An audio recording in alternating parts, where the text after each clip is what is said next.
All right, everybody, welcome to the week ahead. We're doing our energy forecast for July 7th through July 13th. I put a theme down for this week, looking at it astrologically. I put down in my notes romance and Ritz. But let's see what comes out in the cards to potentially support that. Okay, two popped out. You are at the divine Y point, and allow your work to become art. Okay, this is a real pivot. When it comes to the Y, that is the crossroads, right? If you actually literally look at the picture, it's like there's a little traveler and now this way or that way. And even if you see, I'm just trying to see if I'm intuiting this right, but it's almost like one path is harder and one path might seem harder up front, but has a lot of reward. So this is also in telling you to go in and trust your intuition when it comes to whatever's going on this week. Now, there's a lot of heart-centered energy this week. There's a lot of Leo energy coming up this week, a lot about partnership that's going to come up this week, especially astrologically. So this idea of like then allowing your work to become your art also feels like that's the pivot point. And we've been getting this message again and again every week through the entire month now of June, where the energy seems to be pushing us as a collective towards whatever our craft is. And it doesn't necessarily have to be art proper. This is about your craft and choosing your craft. It may seem like it's harder up front, or like you're not going to be able to monetize it, or like it's impractical, but actually it's telling you like, yeah, those are your limiting beliefs. And then look at the magic that comes on the other side of that. It's amazing. So let's see what's in store for this week. I'm feeling like we need bright, bold cards. So I'm going to use, the Lightseers Tarot because I feel like we just need bold and big this week. Bold and big. Okay, let's see. Okay. Sunday, Monday, Tuesday, Wednesday, Thursday, Friday, Saturday. Okay. We got a lot of reverse energy in here. The beginning half of the week, Sunday, Monday, Tuesday, we don't have a lot going on astrologically. It's the end of the week, Wednesday through Saturday. It's like boom, boom, boom, boom. So just pay attention. The beginning of the week is like, I'm going to say the calm before the storm, because again, the energy that I pulled for this week is romance and Ritz. So it's not bad energies. It's just a lot of energy. It's like the front end of the week is like the inhale before that deep, deep exhale. That exhale is the end of the week. Now, Sunday, we've got the Justice reversed. There's something that, and it's interesting because Libra is a part of the energy that's coming up at the very end of the week. So it's almost like this is preparing us for what happens at the end of the week, because Justice is the Libra card. Now, if it was in its upright position, I would say, okay, this is something that's already come to fruition. But because it's reversed, to me, reverses are blockages or delays. They're not necessarily a reverse of an energy. They're more of like a, okay, did this unfold yet? Or maybe you're in the middle of it and it hasn't completed yet. To me, there's a million and one cards that we don't need to make them the direct opposite. So when I look at the Justice reverse, I'm thinking that there is something that is going to come to fruition at the end of the week, and that this is preparing you up top at the beginning of the week to see where you need that balance, that restoration, where you maybe need a little bit more equity. But the balance here is about that harmony. Where are you looking to create more harmony and more balance in your life? Where have the scales, and it's going to pertain to relationships because this week just is, where have the scales been like, it's all this and not that? It could be with a specific person, or because it came up like make your work your art, it could be like, oh, I've been grinding away at my 9 to 5 and I'm miserable and I hate my life and I don't want to keep doing this, and like spent no time doing anything in my craft because I'm so tired from doing all this and adulting, and I'm not taking care of this thing. And so it's never going to be equal, if not even reverse, right? So this is calling you to look at where is it not balanced? Where do you need a little bit more balance? And for some of you, I do feel like it's going to be career and work related. And then because there's a lot of heart-centered energy, and heart can be for career too, by the way, but this is about our passion. So if you've also been in a relationship where it's one-sided, I call you to vent and now we're 20 minutes into your story and then you're like, sorry, gotta go. And I didn't get any of my time to vent. Are we even friends? You have to, that felt very specific for somebody. You need to pay attention to where things feel imbalanced. And there is always going to be, I hate when people say relationships are going to be 50-50. They're not. There's always a give and a take. But is this other person in a genuine season of taking? Meaning, are they grieving? Have they just had a baby? You know, is there pieces in their life that are moving through their life where they actually need support and we are just naturally giving more energy and it's typically a little bit more balanced? Or is this how the story has been for a long while now and I need to reevaluate that in order to plan whatever it is that needs to shift by the end of the week? Pay attention.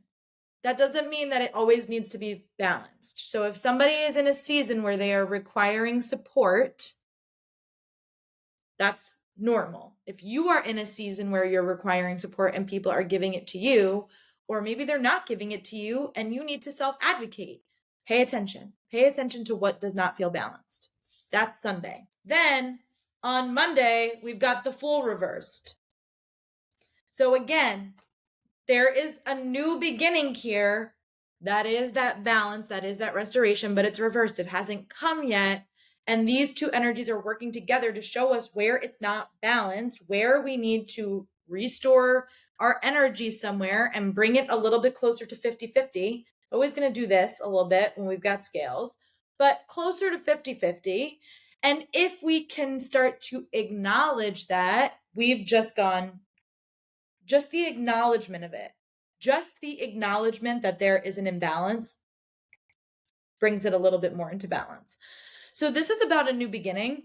For some of you too, I feel like you really need to be meditating or to be upping your spiritual practice and your boundaries and your spiritual protection at this time. There is a lot of feeling that I'm getting here. And again, this is a very specific message for some of you. This feels a lot like energy draining, and that could be part of the imbalance. But you can do what you can do on your end to take care of your energy. Maybe you need to sage more. Maybe you need to just be putting yourself in light. Maybe you need to shove a crystal in your bra. Like, I don't know what you need to do, but you need to be taking care of your energy and making sure that your energy is clean. One thing that I'm very specifically feeling is that at the end of the day, when you lay in bed, that time before you fall asleep is a space where you need to be calling your energy back to you. And you need to be releasing anybody's energy that you took with you back to them. I like to do this before I walk into my house. I like to do this in my car as I'm driving home from work. That's part of my work commute. But you'll feel it when you're like so exhausted that you need to just go to bed and you don't have time for anything else. That means that you've been too energetically open all day and you have taken on too many people's things, and you've probably, like an energy leak, have left a trail of your energy all behind you. You need to cork it up and make sure that your energy is staying fresh with you. So sage, crystals, staying hydrated, another really great way. Making sure that you're staying hydrated, crystals, sage, white light, gold light. You do you. Take what you need. A little salt, a little line of salt outside your office door or your house door, whatever, physical boundary you'd like to create. But at the end of the night, everyone should be calling their energy back to themselves. Just say, it's simple. Hey, Anything that I've picked up during the day that does not belong to me, I release you back to whoever you need to go to. Thank you. And then any energy that I have left with anybody or anywhere throughout the day, I call it back to me. Thank you. And you'll feel a little bit later. You'll feel, I just felt a shift saying that out loud. So pay attention to that. That's the beginning of the week.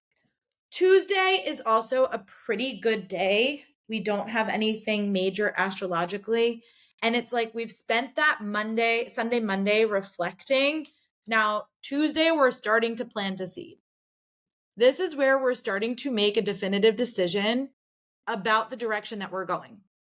We're not necessarily jumping in yet. And if you can see, I'll go in really close.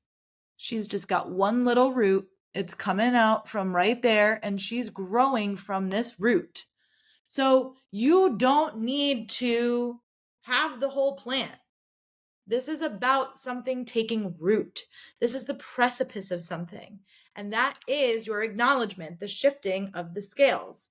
This is where we start to put a plan together, especially if you are somebody who at that divine crossroads, you are choosing your art, you're choosing your passion, you're choosing your craft. Whoop. This is about putting the plan in place, baby, because it's going to be lucrative. Pentacles always are. Page of Pentacles is just a novice at the thing. You haven't done it yet. So you're allowed to be novice, but you should be putting a plan together. And it will be lucrative in the future, especially if you are choosing your craft. Wednesday is where we start to hit the energy shifts for the week. Wednesday through Sunday, lots of stuff moving astrologically, okay? Wednesday, we've got the sun squaring Saturn. Now, a square is an aspect that tends to be a little bit more abrasive. It's a challenge aspect. So these energies aren't necessarily comfortable together, but that doesn't mean that it's bad. It's here to show us something. And in particular, when the sun is squaring Saturn, it's a great day to review familial patterns because the sun is in Cancer, which pertains to our ancestry. And Saturn is like a karmic boot camp instructor. So in this energy, it's a really great time to review anything familially, any familial patterns that you think are holding you back. You need to look at the family of origin and be like, what's going on this side? What's going on that side? What don't I want to take with me anymore? You are also allowed to look at the beautiful pieces of family values that maybe you don't adapt into. My dad's side are all creatives. My mom's side, all entrepreneurs. There is an energy of enterprising that I possess because they all possess it. There's an energy of creativity that I possess because they all possess it. I just happen to marry the two because I am a beautiful blend of my parents, right? But there's patterns on both sides. My mom's side of the family, whoop, sweep it under the rug. That's my mom's side of the family, not necessarily my mother, but my mom's side of the family, everything gets swept under the rug. Whoop, sweep it under the rug. Doesn't matter. Don't talk about it. My dad's side of the family, they talk about everything, but nothing ever gets resolved. So you are allowed to start looking at familial patterns and being like, ooh, I don't want to take that with me into this next chapter. I've got something great that is starting to take root, and that's just going to be a nasty, dirty, rotted root that I don't want to bring with me anymore. Guess what? Take out your karmic shears, snip, snip, let it go. You don't need to take it on anymore. And that's a part of the balance too. We inherit those traits, even if we do not display them the same way. We are still a vibrational match for that energy unless we deliberately decide that we are stepping out of it. So even if you do not see that pattern repeating in the same way that it's happening for your family of origin, still happening for you probably, just not in the same areas of life. Get down, if you really need help with this, you want to get down to the nitty gritty of like, what is the word that I would tag here? Okay, if I would look at my mom's side of the family, I would say this. If I look at my dad's side of the family, I would say this. And where do I feel those energy? Let's say it's like guilt, right? Where do I feel that energy is weighing upon me? How am I displaying that in my life and experiencing it in my life? It doesn't have to be necessarily as overtly the same as the rest of your family, but it is there.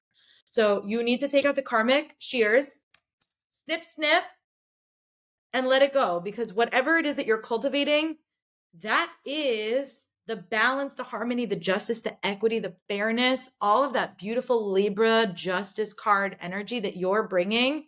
And you can even see in her, there's the dark side, there's the light side. Dark underneath the surface, it's all black. She's a little bit darker, right?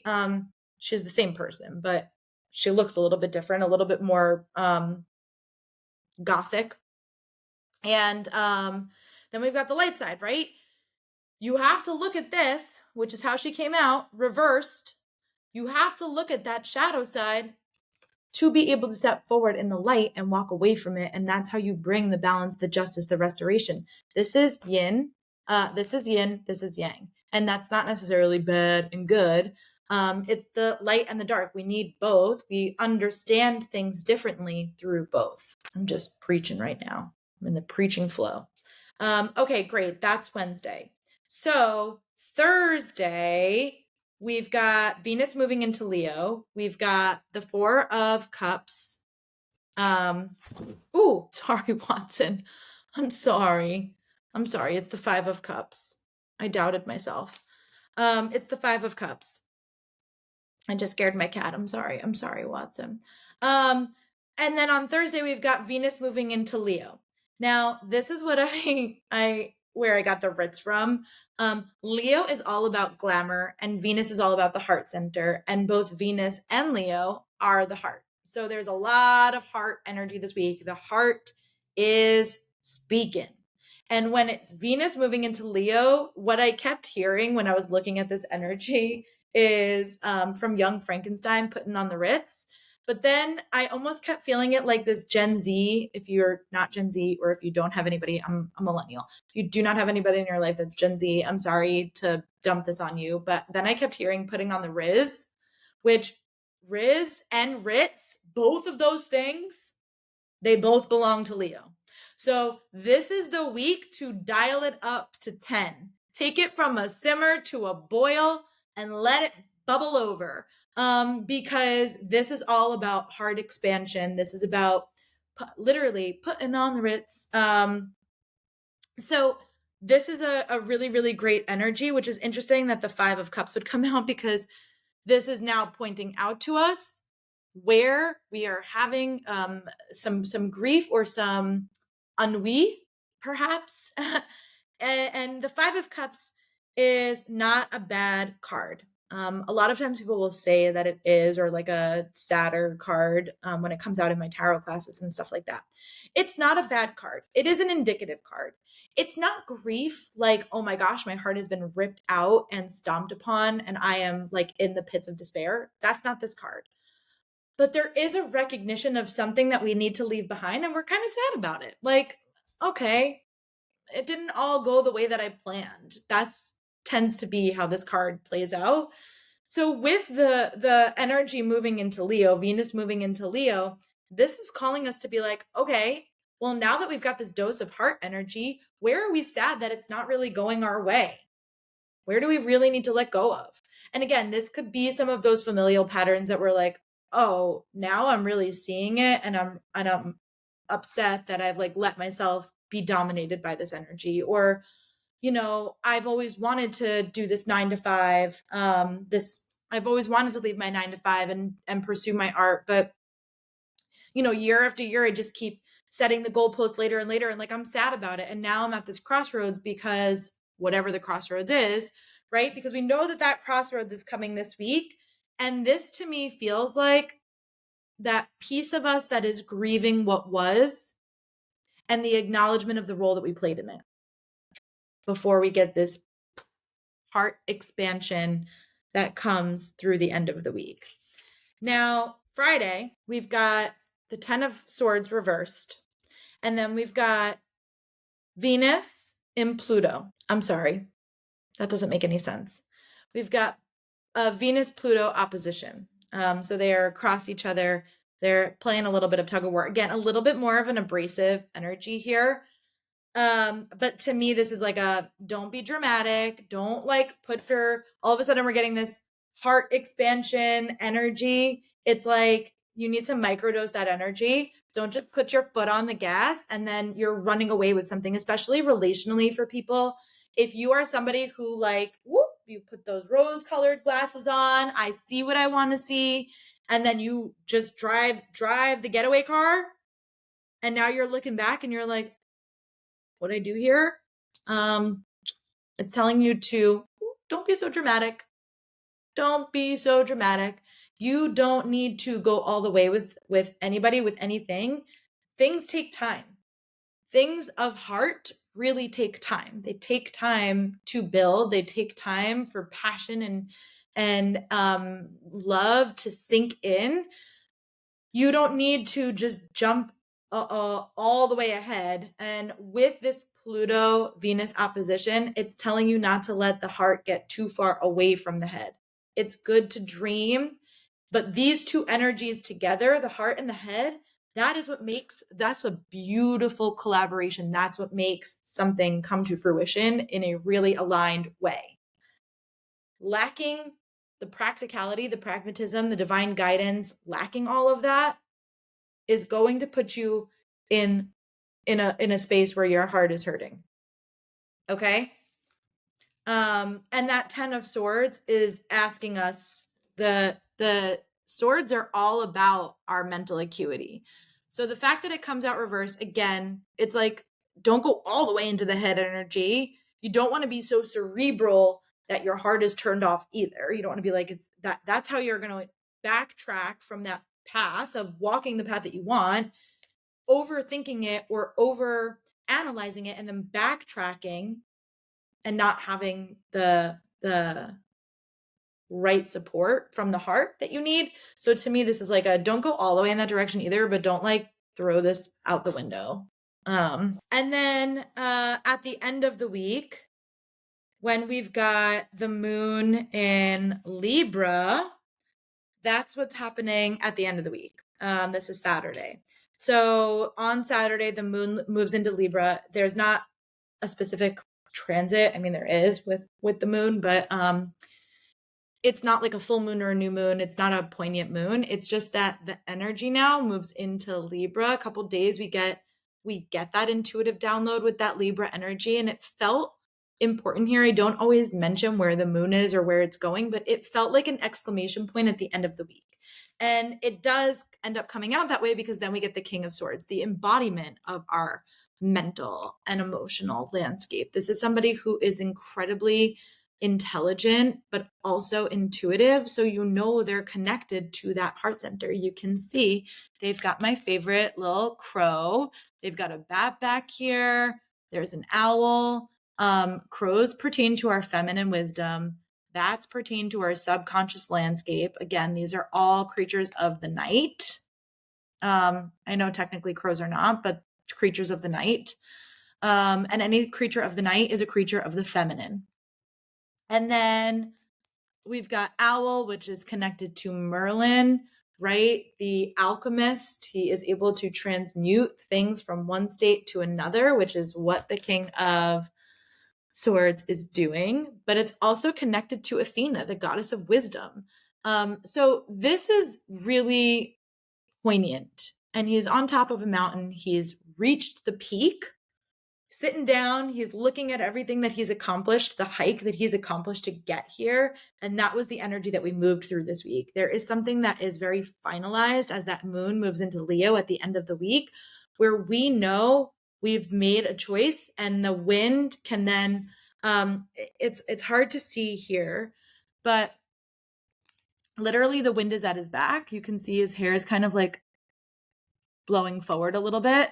The wind is at his back. The wind's in the sails. So once we make this decision, even if we don't have all of the details yet, we're starting to put the plan in place. And now we can really begin to move forward in a way where we have clarity and we also have divine support.